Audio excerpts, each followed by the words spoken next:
मैं जगत सिंह मलिक गोहाड़ा हरियाणा से हूँ। तो मैं किसान हूँ। लाल बहादुर शास्त्री पूर्व प्रधानमंत्री के बाद अगर कोई किसान की बात करता था चौधरी चरण सिंह था। बिल्कुल, चरण सिंह जी। चौधरी चरण सिंह ने किसानों के लिए कई स्कीमें अच्छा लागू की है।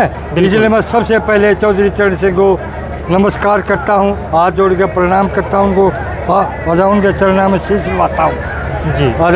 एक जो उत्तर भारत का किसान, मैं ये कहना चाहता हूँ, उत्तर भारत का किसान ने चौधरी चरण सिंह एग्रीकल्चर यूनिवर्सिटी में पहुँचना चाहिए किसान ने, क्योंकि किसान 70% आबादी गांव में बसती है। देश की जीडीपी में ज़्यादा योगदान कृषि का ही है। भारत सरकार को मेरी एक ही विनती है, वह जो नकली पेस्टिसाइड आ रहे हैं, नकली फर्टिलाइजर आ रहे हैं, किसान का शोषण हो रहा है, बिल्कुल उनको रोका जाए, सख्त से सख्त कानून बनाए।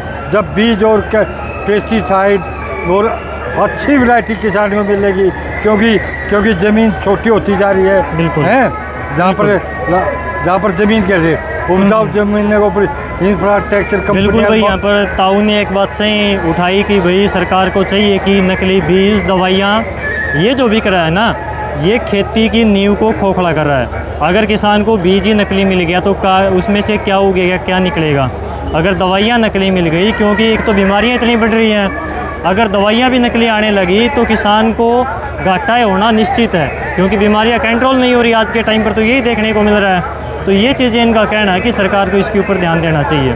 तो यहाँ पर बीज लेने आए हो क्या आप, या वैसे मेला घूमने के लिए? मैं जी बीज भी ले जाऊँगा। उत्तर भारत की सबसे टॉप की यूनिवर्सिटी है, हमारे नज़दीक है। बिल्कुल। मैं फिर दोबारा प्रार्थना करता हूँ, चल बस साल भर मैंने हर शक्ति बिना जो मेला उत्तर भारत के किसान चौधरी चरण सिंह यूनिवर्सिटी माना चाहिए। बिल्कुल। तो भाई यहाँ पर इनका कहना है कि यूनिवर्सिटी में आए हैं तो जो हरियाणा कृषि विश्वविद्यालय हिसार के जो कृषि वैज्ञानिक हैं, उनसे ये जानकारी लेने के लिए स्पेशली यहाँ पर पहुँचे और साथ में बीज भी लेकर जाएंगे। आपने इतनी अच्छी बात कही चौधरी चरण सिंह जी के बारे में, सुनकर काफ़ी अच्छा लगा। आपका बहुत बहुत धन्यवाद।